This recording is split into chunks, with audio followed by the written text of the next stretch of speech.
In the previous video, we looked at multiplying numbers by 10, 100, and 1000. In this video, we're going to look at something similar, but not exactly the same. Take a look at these two questions. Here, I've got 3 multiplied by 20, not 10. And here, I've got 2 multiplied by 400, not 100. But these are almost as easy to do. Let's take a look at 3 multiplied by 20. What I'm going to do here is spot that 20 is actually 2 multiplied by 10. So I'm going to rewrite this as 3 multiplied by 2 multiplied by 10. 20 is 2 multiplied by 10 here. Now, there's a property of multiplication called the associative property, which means we can now do 3 multiplied by 2 first, and then multiply by the 10 next. So what I've done is I've taken the 3 and the 2, multiplied them to get 6, and then I've still got to multiply by 10 later.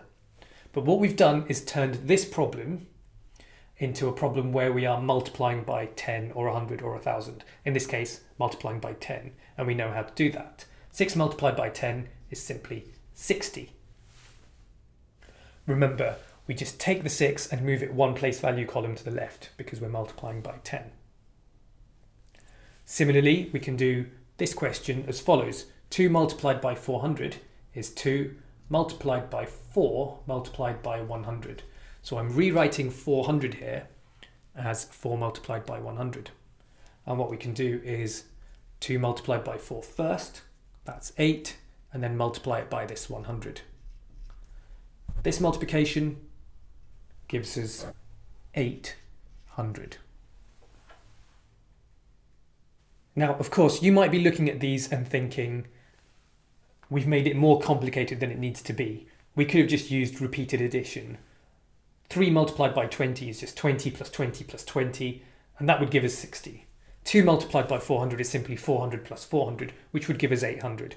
Yes, those are fast methods, but this works in general even for much larger numbers.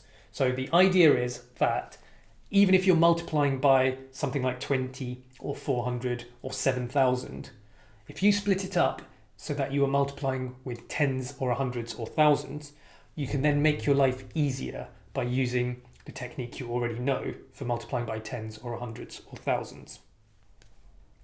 Let's take a look at the next example. 6 multiplied by 200. I'm going to rewrite 200 as 2 multiplied by 100. So there's the 200, and I've still got 6 multiplied by that.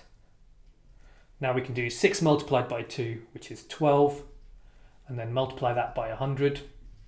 12 multiplied by 100 is 1,200. Here's the next one. Pause the video and have a go at this one for yourself. Here's the answer. 3 multiplied by 70 is the same as 3 multiplied by 7 multiplied by 10. 7 multiplied by 10 is 70. Now we can do 3 multiplied by 7, which is 21, and we're multiplying that by 10.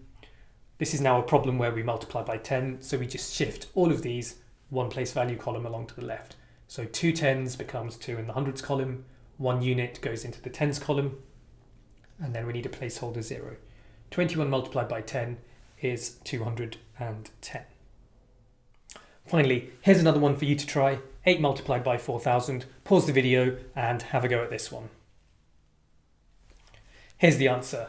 That's 8 multiplied by 4 multiplied by 1,000, which is 32 multiplied by 1,000, which is 32,000.